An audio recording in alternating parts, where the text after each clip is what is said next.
Bonjour à toutes et à tous. Mon exposé de ce jour a été intitulé La justice transitionnelle en RDC, de d'où venons-nous, vers où allons-nous? Il y a quelques semaines, le secrétaire général des Nations Unies, Antonio Guterres, déclarait ceci dans son rapport sur la MONUSCO: J'encourage le gouvernement à adopter une stratégie nationale de justice transitionnelle qui permettrait de lutter contre l'impunité et de rendre justice aux victimes. Ça veut-il dire que la justice transitionnelle n'a pas existé jusqu'à présent en RDC?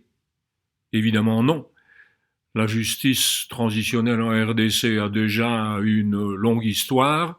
Malheureusement, c'est une histoire faite d'avortements et d'accouchements, de projets et de programmes morts-nés.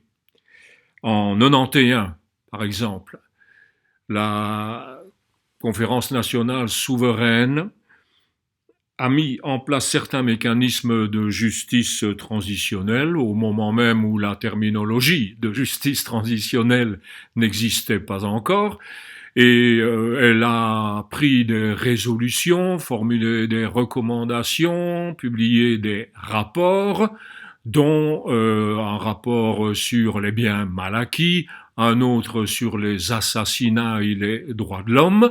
C'était pratiquement des rapports comparables à ceux d'une commission vérité. Malheureusement, ces rapports sont des rapports morts-nés. Ils n'ont connu pratiquement aucune suite. Un peu plus tard, en 1997 et 1998, à deux reprises, des équipes d'enquêteurs des Nations Unies se sont penchées sur l'existence ou non de crimes de génocide contre les Hutus en RDC lors de la première guerre menée par l'APR, l'armée patriotique rwandaise, et l'AFDL, le mouvement rebelle créé à Kigali. Et en juillet 97, une première commission conjointe envoyée par le Conseil des droits de l'homme a enquêté sur ces allégations. Elle a conclu que certains des massacres présumés pourraient constituer des actes de génocide. Elle ajoutait qu'une enquête approfondie sur le territoire permettrait d'éclaircir cette situation. Peu de temps après, le secrétaire général a envoyé une nouvelle équipe d'enquête chargée aussi d'enquêter sur ces violations. Et bien que très fortement entravée dans son activité, cette commission d'enquête, cette équipe d'enquête a conclu le massacre systématique des Hutus qui restaient au Zaïre a été un crime odieux contre l'humanité, mais le motif à l'origine des décisions est important pour déterminer si ces meurtres constituent un génocide, c'est-à-dire une décision d'éliminer en partie le groupe ethnique Hutu. Et intéressant, le rapport conclut aussi que ça nécessite une enquête plus approfondie, et il recommande que le tribunal international pour le Rwanda, le TPIR, ou un tribunal criminel international acquiert compétence pour enquêter sur les violations graves des droits de l'homme qui se sont produites en RDC, etc., quelle que soit la nationalité de leur auteur. Donc cette première demande de création de tribunal pénal international pour la RDC date donc d'il y a plus de 20 ans et elle est malheureusement aussi restée sans suite jusqu'à ce jour. En 2002, le dialogue intercongolais a lui aussi, dans une de ses résolutions, demandé que le gouvernement adresse une requête aux Nations Unies pour créer un tribunal pénal international pour la RDC. Le président Kabila en a reparlé lors d'un de ses discours à la tribune des Nations Unies, mais en réalité, aucune requête officielle n'a été adressée aux Nations Unies, si bien que l'on peut parler là aussi d'un avortement provoqué. En 2002, le même dialogue intercongolais a pris une autre résolution qui a créé un autre mécanisme de justice transitionnelle, une commission vérité et réconciliation. Cette CVR a fonctionné de 2003 à 2006, mais elle n'a accompli aucun travail de recherche de la vérité. Nouvel avortement.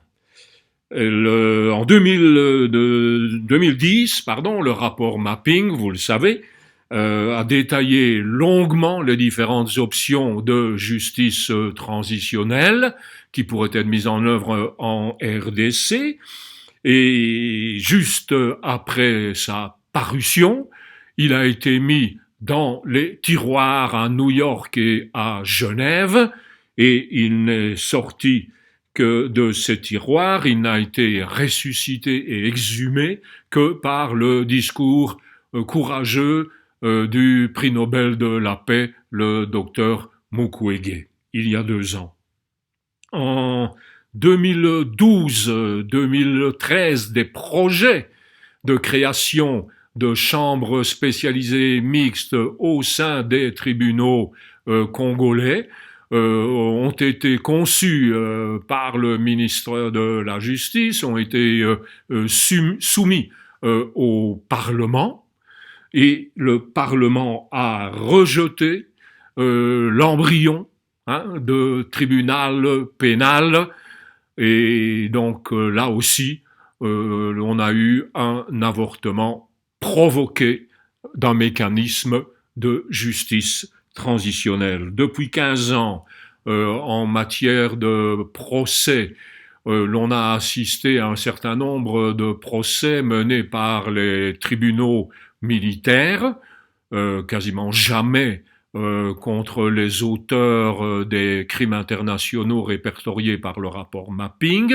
mais contre des auteurs de violences sexuelles poursuivis pour crimes contre l'humanité.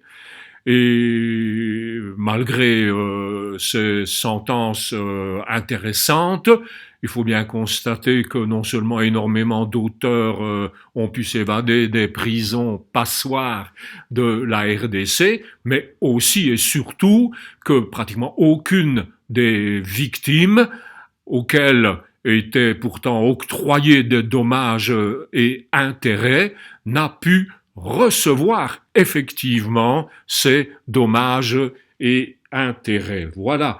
En matière de non-répétition et de justice, de réforme institutionnelle, le secteur de sécurité, au lieu d'être assaini et réformé, en fait, il a été pourri et déformé par l'incorporation, certains disent même l'infiltration au sein des FARDC de la police nationale congolaise, de présumés auteurs de crimes internationaux qui, à la suite justement des accords de paix inclusifs, faisaient rentrer ces gens au sein de l'appareil sécuritaire. Le secteur de la justice a fait l'objet de multiples colloques, tables rondes, états généraux de la justice, etc., avec de multiples résolutions, recommandations, dont presque aucune n'a été mise en application jusqu'à ce jour.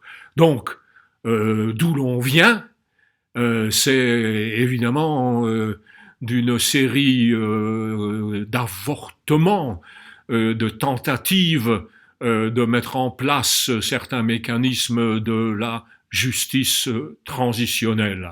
Et se pose aujourd'hui la question de vers où allons-nous et par conséquent la nécessité de devoir élaborer 20 ans pratiquement après les conflits, après les faits, de devoir, et alors que certains conflits ne sont toujours en cours, de devoir élaborer une stratégie nationale holistique de justice transitionnelle. On peut se poser la question, mais pourquoi la RDC est-elle un des seuls pays post-conflit au monde, et donc un pays de transition de la guerre vers la paix et la démocratie? Pourquoi est-ce un des seuls pays au monde où n'a pas pu être mis en place un seul des mécanismes de la justice transitionnelle? Eh bien, la réponse est extrêmement importante et a des conséquences énormes. Il s'agit d'un phénomène dont trop peu de gens et d'experts même de la justice transitionnelle tiennent compte.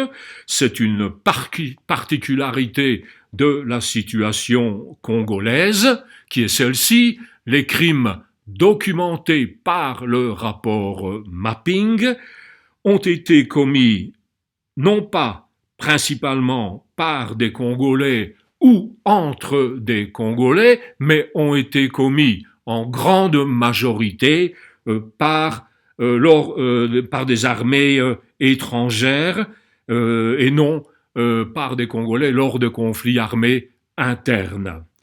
La majorité de ces crimes par les forces armées étrangères lors de conflits armés internationaux ou internationalisés, et le rapport Mapping identifie clairement cette raison.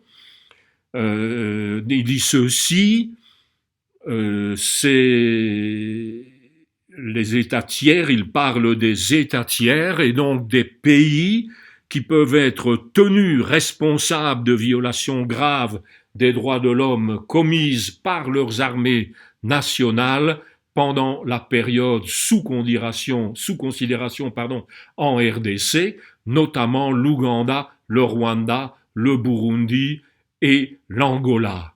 Ça tient probablement aussi à cette particularité, le fait que le rapport Mapping a fait l'objet d'une véritable conspiration du silence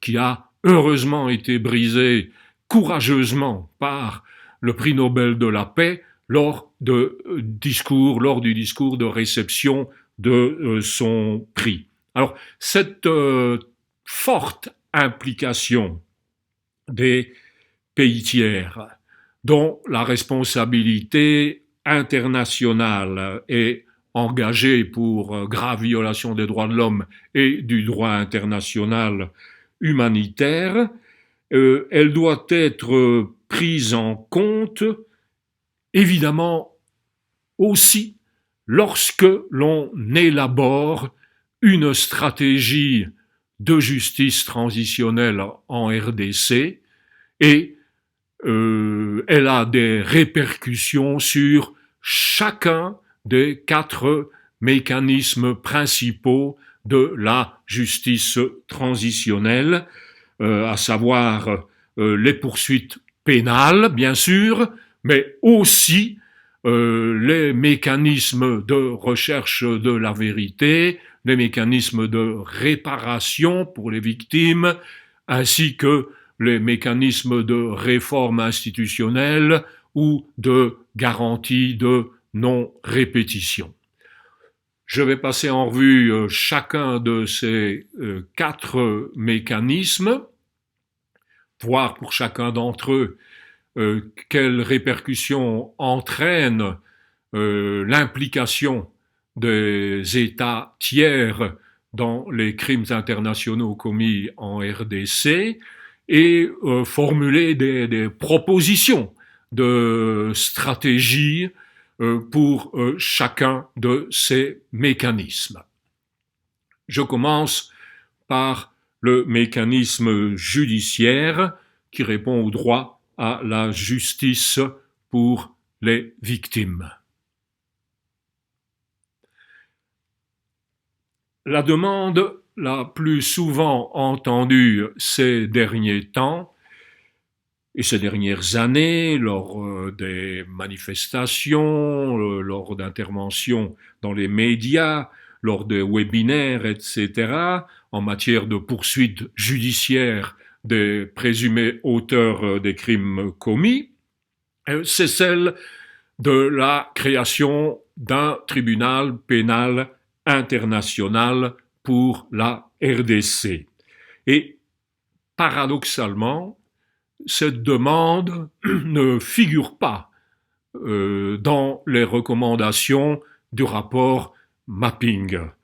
En réalité, l'équipe du rapport Mapping considère, et je cite le rapport, qu'un mécanisme de poursuite mixte composé de personnel international et national est nécessaire pour rendre justice aux victimes, étant donné le manque de capacité des mécanismes existants et les nombreux facteurs qui entravent l'indépendance de la justice. Et le rapport détaille alors ensuite deux formules de juridiction mixte. La première qui ont été donc utilisées dans le passé. La première, c'est celle des tribunaux spéciaux mixtes internationaux ou internationalisés qui ne font pas partie de l'ordre juridique interne et qui fonctionnent à l'extérieur donc du système judiciaire national. L'exemple le plus connu est celui du tribunal spécial pour la Sierra Leone.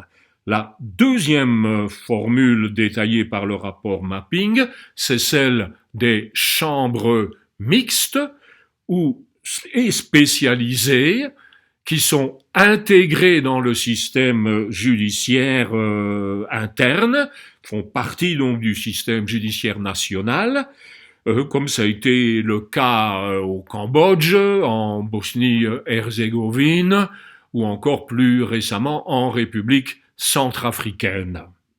Alors, dans le contexte justement spécifique des conflits armés internationaux qu'a connu la RDC, si un tribunal pénal international n'est pas accordé, je dirais, par le Conseil de sécurité à la RDC, je pense que c'est une combinaison de ces deux types de juridictions, tribunal spécial et chambre spécialisée mixte, qui serait le plus adapté et la plus appropriée au contexte congolais et qui permettrait, surtout à travers le tribunal pénal spécial, de poursuivre non seulement des auteurs présumés congolais, mais aussi des auteurs présumés étrangers, de nationalité étrangère, comme a pu le faire le tribunal spécial sur la Sierra Leone, qui a poursuivi, par exemple, un Libérien, Charles Taylor, qui a été condamné par ce tribunal. Alors, je pense que pour ne plus perdre un temps précieux, puisque nous avons déjà, je dirais, presque 20 ans de retard, hein, et il n'y a plus le temps de discuter, de débattre pendant 2-3 ans, Je pense qu'une stratégie en matière de poursuite judiciaire pourrait s'articuler comme suit. Premièrement, la RDC devrait adresser sans tarder une requête au Conseil de sécurité des Nations Unies en vue de l'institution d'un tribunal pénal international pour la RDC.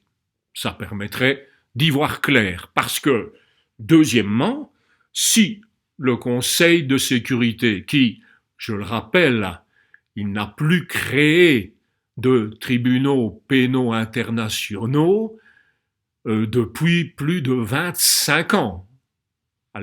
Le TPY en 1993 et le tribunal international pour le Rwanda en 1994.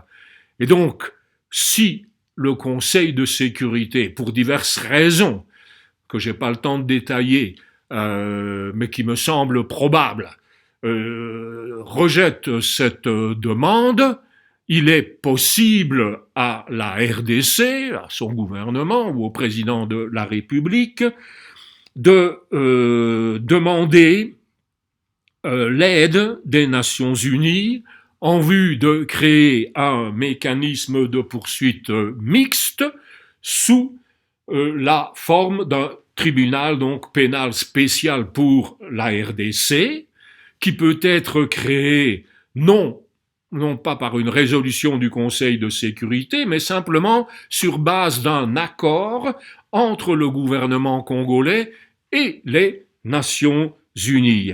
Alors ce tribunal spécial de caractère international siégerait dans le pays, il appliquerait le droit international et si approprié le droit interne. Les acteurs internationaux devraient y jouer un rôle prépondérant, les magistrats internationaux, afin de renforcer la perception d'indépendance et d'impartialité du tribunal.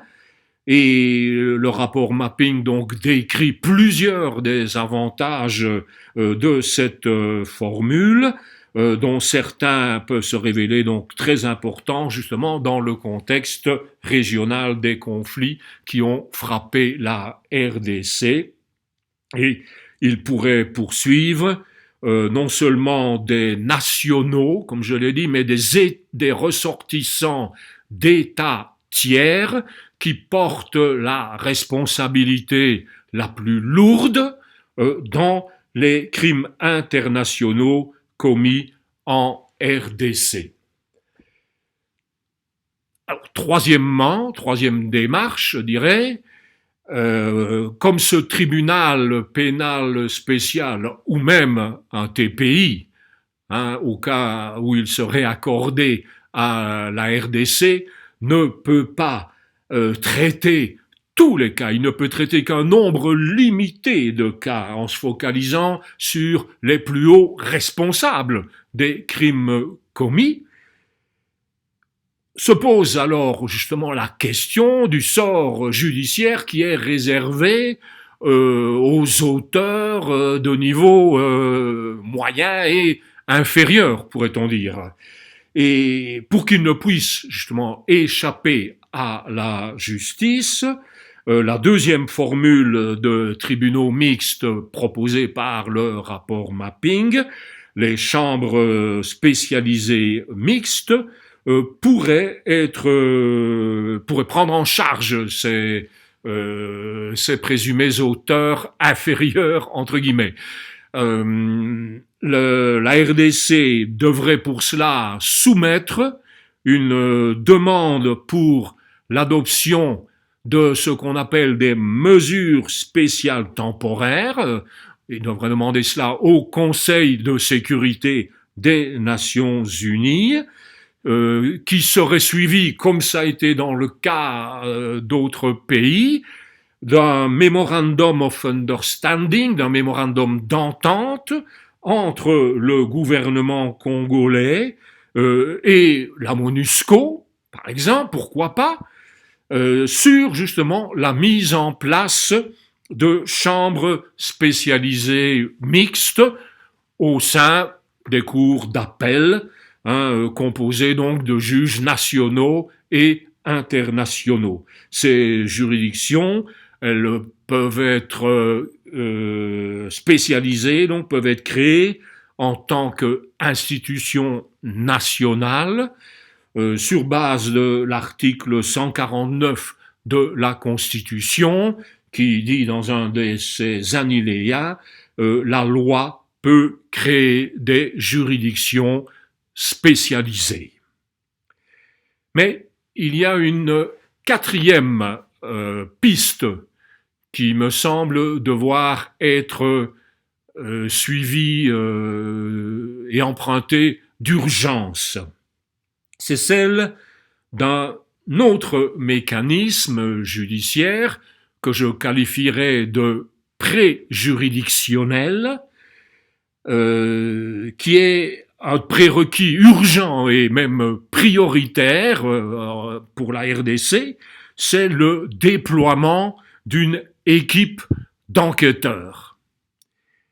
Parce que si même un TPI est créé pour la RDC, ou même un tribunal spécial pénal pour la RDC, et même aussi des chambres spécialisées mixtes au sein des cours d'appel, il s'avère urgent de procéder à la collecte et à la préservation des preuves qui pourront servir devant ces juridictions.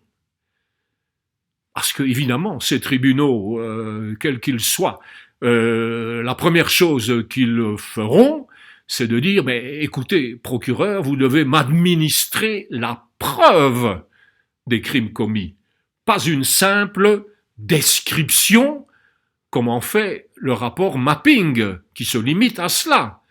Vous devez administrer la preuve. Or, ces preuves, et plus particulièrement les nombreuses fosses communes que l'on trouve sur le territoire de la RDC et qui sont en partie répertoriées d'ailleurs par le rapport mapping, sont essentielles pour établir la responsabilité pénale des auteurs des crimes internationaux qui ont été commis en RDC. Si vous n'avez pas, en plus des témoignages,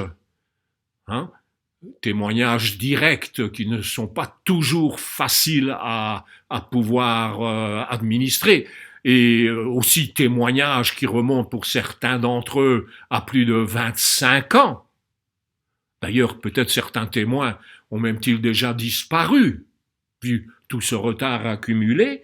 Les fosses communes, dont certaines aussi, malheureusement, ont déjà peut-être aussi été nettoyées par les bourreaux, elles restent parmi les preuves les plus décisives qui pourraient permettre à un tribunal indépendant de qualifier certains des actes de violence documentés par le rapport mapping de crimes de guerre, de crimes contre l'humanité et aussi même, bien que ce soit beaucoup plus compliqué, de crimes de génocide. Voilà pour les mécanismes de recherche de la vérité. De poursuite judiciaire. J'en viens justement maintenant aux mécanismes de recherche de la vérité. Pour moi, ça va peut-être vous étonner, mais il y a plusieurs raisons qui m'amènent à plaider pour que ne soit pas remise en place une nouvelle commission nationale de vérité et réconciliation. La première raison, c'est que les Congolais, les Congolaises n'ont pas besoin d'une CVR qui soit une sorte de solution faute de mieux ou par défaut, parce que on ne parvient pas à obtenir la mise en place d'un tribunal et de poursuites judiciaires. Une CVR ne doit pas, comme cela a été le cas, il faut bien le dire, dans de nombreux pays post-conflit, elle ne doit pas venir faire obstacle à une application du droit et à l'incrimination des auteurs présumés des crimes qui ont été commis en RDC. On peut, selon moi, on peut craindre qu'une nouvelle commission vérité et réconciliation officielle, comme la première, soit aussi utilisée comme la seule réponse à l'impunité et que cela va flouer les victimes et cela va reporter au calende grec les mesures de justice pénale. La deuxième raison pour ne pas remettre en place une machine officielle CVR, c'est que le rapport mapping a en très grande partie effectué le boulot, a fait le travail que doit faire une commission vérité. Quand on examine les fonctions traditionnelles d'une commission vérité, telles que les décrit le Centre international pour la justice transitionnelle, vous avez préparé un rapport, ça a été fait par le rapport mapping, avec un bilan historique précis et impartial des violations commises, collecter des informations, le rapport mapping l'a évidemment fait également, protéger l'intégrité et le bien-être des victimes, évidemment. L'équipe du rapport mapping y a été extrêmement attentive, mener des activités de sensibilisation pédagogique, on va voir que c'est une des seules choses qui n'a pas été faite, offrir des propositions politiques pour garantir que les violations ne se répètent pas. Ces propositions sont formulées dans le rapport mapping. Soutenir le travail du système judiciaire. Le rapport mapping a formulé beaucoup de recommandations concernant le système judiciaire congolais. Et enfin, promouvoir la réconciliation communautaire et nationale. C'est cette fonction-là que n'a pas rempli le rapport mapping, ainsi que donc celle de sensibilisation pédagogique de la population, etc. Pour la sensibilisation pédagogique, on ne voit pas l'intérêt qu'il y aurait à remettre en place une CVR pour remplir ce travail, qui est en fait réalisé, par exemple aujourd'hui, par l'Église du Christ au Congo, par la Senko, par d'autres, qui est aussi réalisé par tous ceux qui développent des activités de travail de mémoire, qui font connaître le rapport mapping, qui organisent des marches de lutte contre l'impunité, comme celle que l'on a connue le 1er octobre à Bukavu et ailleurs, qui organisent des journées commémoratives des massacres commis à leur date anniversaire, qui construisent des monuments, des mémoriaux, ou, comme récemment, un groupe de jeunes Congolais, un mémorial en ligne, dont je vous donne l'adresse, www.memorialrdcongo.org, qui renseigne et sur le rapport mapping et sur tous les incidents contenus dans le rapport mapping. Plus récemment, des demandes formulées par certains leaders communautaires de communautés victimes d'ouverture et d'exhumation dans les règles des fosses communes, etc. Tout cela, tout ce travail de sensibilisation, il se fait déjà, il n'y a plus besoin d'une CVR pour le faire. Alors, en ce qui concerne l'objectif de réconciliation, il y a là une troisième raison de ne pas recourir à la CVR, si l'on mène une réflexion critique sur le concept de réconciliation, qui implique souvent aussi l'idée de pardon, notion qu'un certain nombre de victimes rejettent. Vous ne pouvez pas leur imposer de pardonner à leur bourreau, mais en plus de cela, en raison de la nature internationale dont j'ai parlé, des conflits qu'a connus la RDC et sur laquelle une commission vérité-réconciliation devrait travailler, on l'a vu, ces conflits internationaux, cette implication des forces armées de plusieurs pays engagés dans les opérations militaires, c'est ça le contexte. Et il n'est pas du tout évident que dans un tel contexte international de commission des crimes, une commission vérité et réconciliation purement congolaise, nationale, pourrait aboutir à une réconciliation.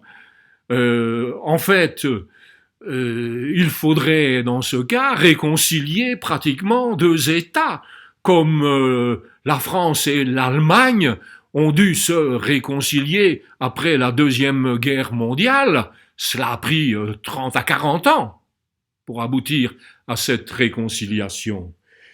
La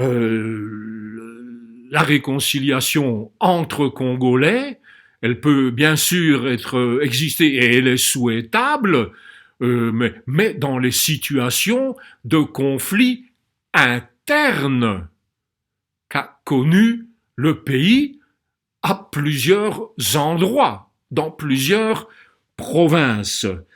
Et donc,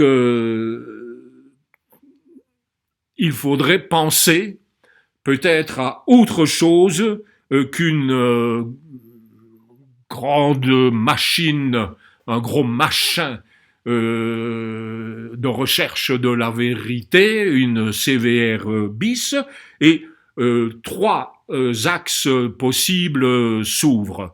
Le premier, c'est d'apporter un soutien à tous les mécanismes non officiels de recherche de la vérité et à toutes ces initiatives mémorielles que je viens d'évoquer et qui sont mises en œuvre par les communautés, par les organisations de victimes, par les ONG de défense des droits de l'homme, par les confessions religieuses, etc. Le deuxième axe, c'est de mettre en place une commission vérité et réconciliation de la région des Grands Lacs, qui serait une instance régionale qui se consacrerait à l'établissement des faits sur les crimes internationaux et les autres graves violations des droits de l'homme commises pendant les conflits armés internationaux dans la région des Grands Lacs et qui ont impliqué la RDC et, bien sûr, plusieurs États tiers, comme on l'a vu. Et troisième axe, qui est assez novateur, si je puis dire, c'est de mettre en place plusieurs commissions vérité et réconciliation provinciale, ou presque locale parfois, centrée sur plusieurs des conflits armés internes qu'a connu, et parfois malheureusement que connaît encore, la RDC. Alors, ces CVR provinciales pourraient traiter les graves violations commises, par exemple, au Kasaï central. Il y a d'ailleurs une proposition déjà en cours dans ce sens, soutenue par le Bureau conjoint des Nations Unies aux droits de l'homme. On pourrait imaginer aussi une commission provinciale pour les conflits internes qui ont agité, qui agitent encore parfois le Shaba aujourd'hui, Katanga et les 4 provinces qui en sont issues. Une commission provinciale pour tout ce qui s'est passé au Nord Kivu, une autre pour les conflits internes nombreux et qui durent encore parfois en Ituri, une autre au Sud Kivu pour les conflits dans les hauts plateaux, à Minembwe et alentours, etc. Voilà une proposition qui paraît plus réaliste, qui pourrait prendre du temps bien sûr, mais qui serait beaucoup plus adaptée au contexte congolais et qui n'aurait pas un effet retardateur, y compris sur les poursuites pénales, parce que, évidemment, la mise en place de telles commissions vérité et réconciliation ne devrait pas exclure, au contraire, la possibilité d'entamer des poursuites pénales contre les auteurs des crimes. J'en viens alors au troisième mécanisme, les mécanismes de réparation répondant donc au droit des victimes à la réparation. Et là, le rapport mapping met aussi en évidence quelques-unes des questions qui se posent dans ce domaine, mais aussi la difficulté d'y apporter aujourd'hui une réponse définitive. La première question, c'est qui sont les victimes ? C'est la plus importante et aussi une des plus difficiles à résoudre pour tout mécanisme de réparation, c'est celle de déterminer les bénéficiaires, les victimes qui seront bénéficiaires d'un éventuel ou d'un futur programme de réparation. Le rapport mapping, lui, il évoque des centaines de milliers de victimes. Et d'autres, depuis des années, parlent de 6 millions, 9 millions, j'ai même entendu 12 millions de victimes en RDC.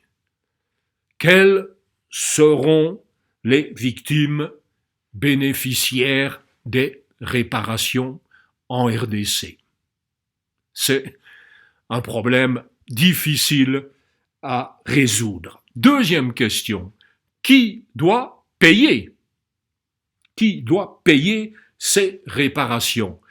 Pour le rapport mapping, je cite, « Le gouvernement congolais devrait être le premier contributeur à un programme de réparation, mais les États tiers ont été aussi impliqués dans les violations et peuvent donc être tenus responsables de violations graves des droits de l'homme commises par leur armée nationale. » Et l'arrêt de décembre 2005 de la Cour internationale de justice a condamné l'Ouganda au paiement de réparation à la RDC.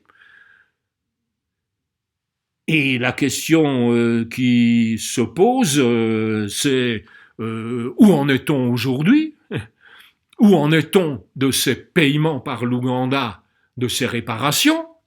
Où en est-on dans la capacité de l'État congolais à financer un programme de réparation?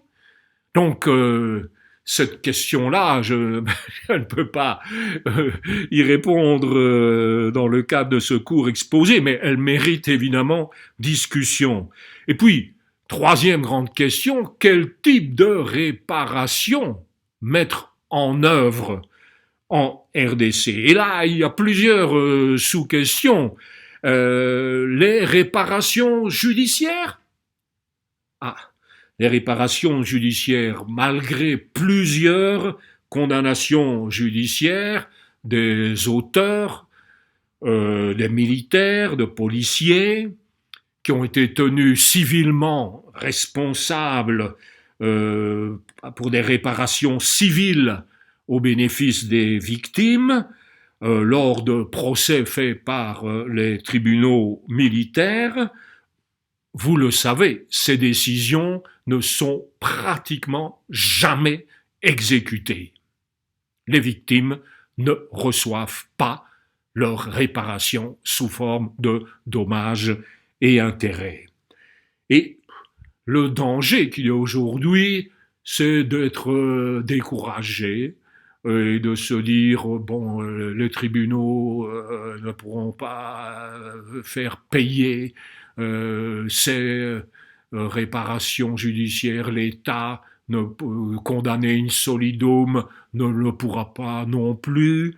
Donc, abandonnons cela et tournons-nous vers d'autres formes de réparation, comme les programmes de réparation collective, qui, il faut le dire, ils ont très souvent la faveur des intervenants et des experts occidentaux qui préconisent cela. Mais ce type de réparation, il faut bien le dire, elles ne satisfont pas les réparations collectives, ne satisfont pas toujours les victimes qui, très souvent, demandent, parce qu'elles en ont besoin, de réparations individuelles sous forme d'argent, de francs congolais ou de dollars qui vont leur permettre d'éduquer les enfants, de payer l'inscription à l'école, les frais scolaires, d'ouvrir ou de lancer une activité génératrice de revenus, etc. Et donc, se tourner trop rapidement et uniquement vers les réparations collectives, cela peut entraîner des effets pervers très graves, puisque cela peut décourager les victimes d'aller en justice. À quoi bon pour une victime, qu'elle soit victime de violences sexuelles ou autre, à quoi sert-il d'aller affronter toutes les grandes difficultés d'une action en justice, si ce n'est pour en obtenir finalement que rien, et donc la consolation de voir l'auteur emprisonné, mais avoir la crainte qu'il va s'évader rapidement des prisons passoires de la RDC.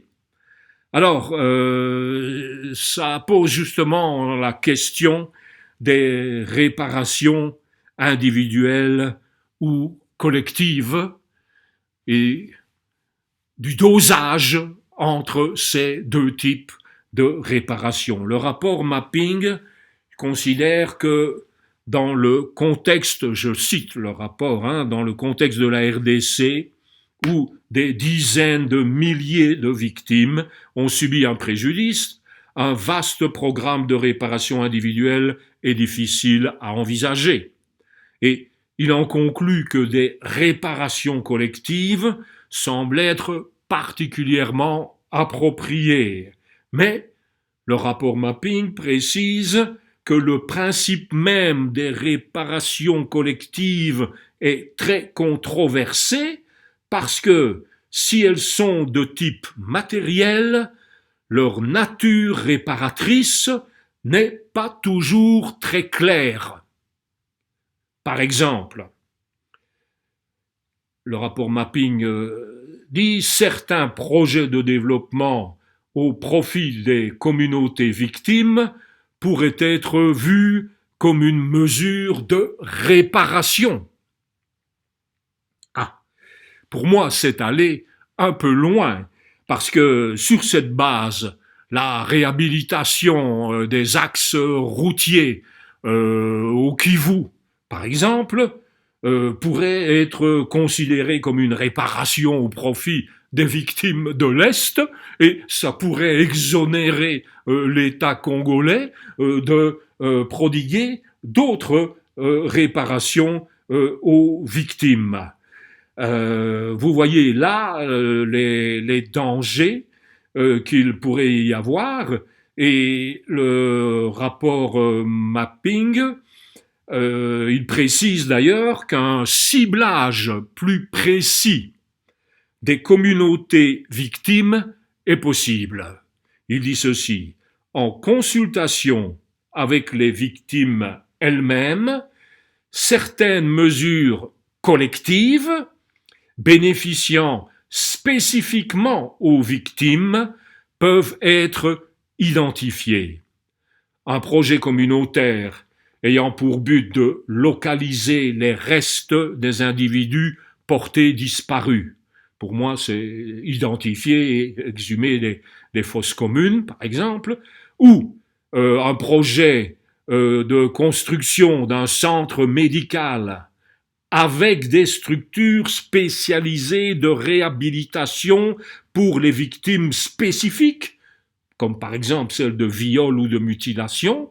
Ce sont que deux exemples de mesures collectives qui s'adressent directement aux besoins des victimes. Et donc, le rapport Mapping, il le dit lui-même d'ailleurs, pourrait constituer une base utile pour déterminer quelles sont les communautés particulièrement touchés par ces crimes internationaux, et aussi pour, en consultation avec les victimes elles-mêmes, pour identifier certaines mesures collectives bénéficiant spécifiquement aux victimes et qui leur donnent évidemment satisfaction. Une dernière question est celle: faut-il des réparations symboliques? Oui, bien sûr, évidemment. Selon le rapport Mapping, d'ailleurs, des réparations symboliques impliquent un processus de reconnaissance publique et officielle des violations et de leurs conséquences pour les victimes. On peut penser, par exemple, dit toujours le rapport Mapping, à des excuses publiques par le gouvernement ou le chef de l'État au nom de la nation, voire même par les gouvernements étrangers partis au conflit. Et d'autres initiatives symboliques visent à préserver le souvenir, la mémoire, comme donc la création d'un musée, d'une journée nationale de la mémoire dédiée donc aux victimes, en précisant que ça a un faible coût, l'institution d'une telle journée.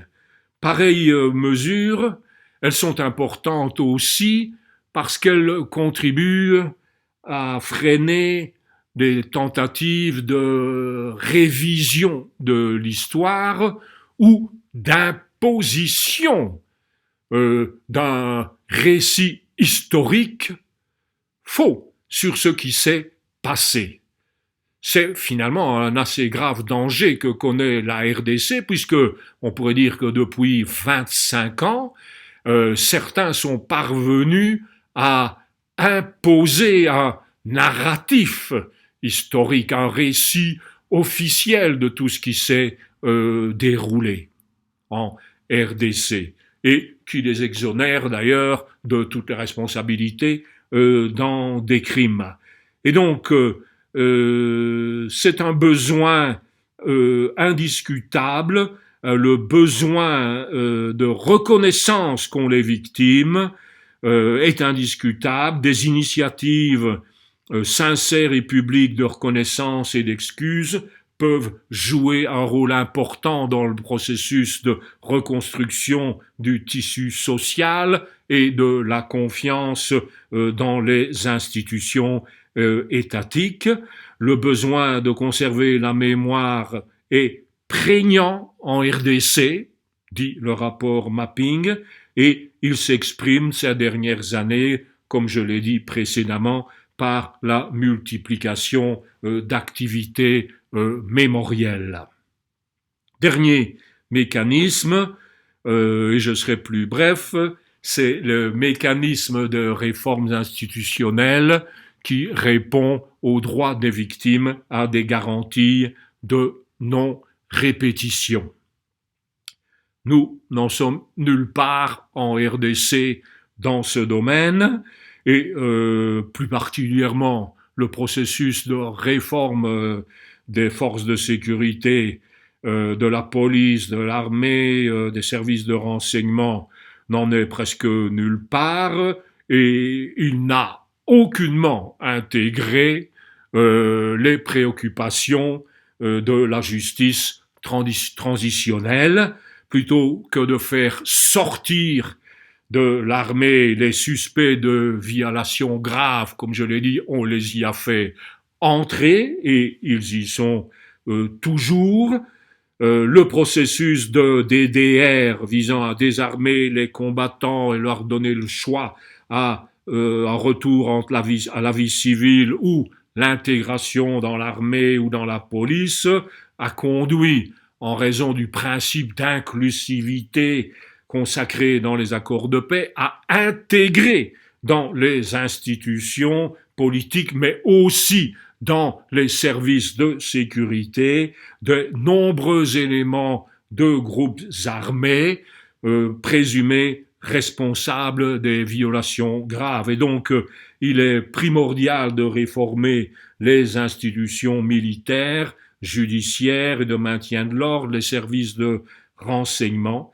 La réforme de ces institutions doit s'accompagner d'un processus d'assainissement, les Anglais disent vetting, qui va veiller à ce que des personnes qui ont commis des graves violations soient exclues et que on n'inclut plus lors de recrutement des auteurs présumés ou condamnés pour de telles violations.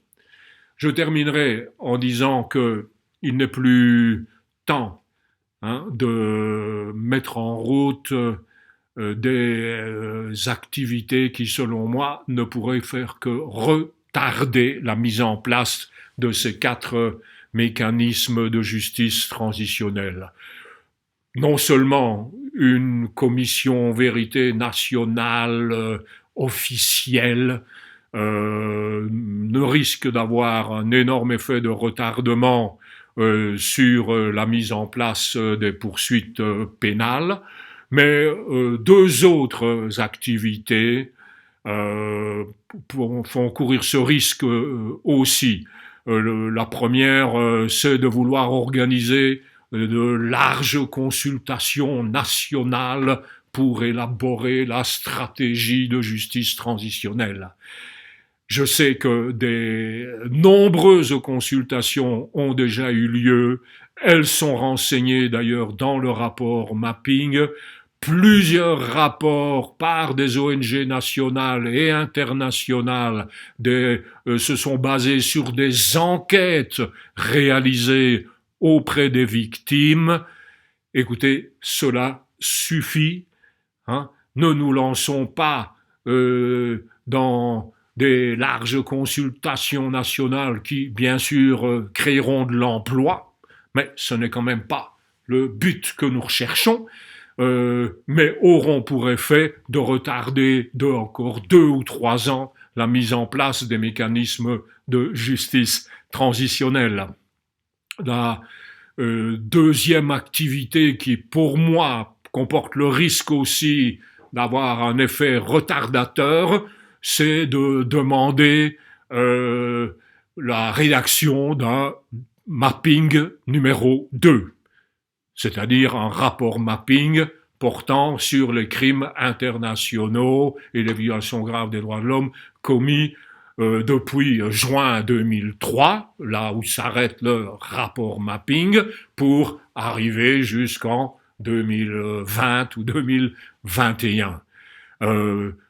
Il faut savoir que le rapport mapping, il n'a fait que compiler des dizaines, des centaines de rapports beaucoup plus détaillés, produits par le Bureau des droits de l'homme, dont j'ai fait partie, par le Human Rights Watch, par Amnesty International, et aussi par des dizaines d'ONG congolaises qui, souvent d'ailleurs, elles, citent le nom des auteurs présumés et établissent des listes des victimes. Recommencer cette opération pour une période postérieure à celle couverte par le rapport mapping, cela risque de prendre, comme pour le rapport mapping, 4 ou 5 ans, et de reporter d'autant d'années aussi la mise en place des mécanismes de justice transitionnelle. Alors, ne perdons pas de temps précieux, avançons, mettons au point cette stratégie nationale holistique de justice transitionnelle et surtout, mettons en place les mécanismes de la justice transitionnelle en RDC. Je vous remercie.